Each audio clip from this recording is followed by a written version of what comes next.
झारसुगुड़ा सहरांचल एकताली गाँव में माँ बापा चेउंड नाबालिका को दुष्कर्म कर धरापड़े वृद्ध।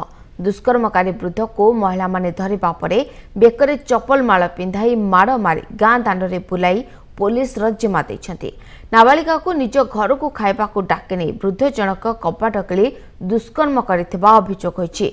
बीटीएम फांडी रे मामला पहुंचबा परे पुलिस दुष्कर्मकारी को हेफाजत को नहीं उभय पीड़िता और अभियुक्त को डाक्तरी मायना पई पठाई देछि। दोषी को कड़ा दंड देबाको साधारण रे दाबी होइछि।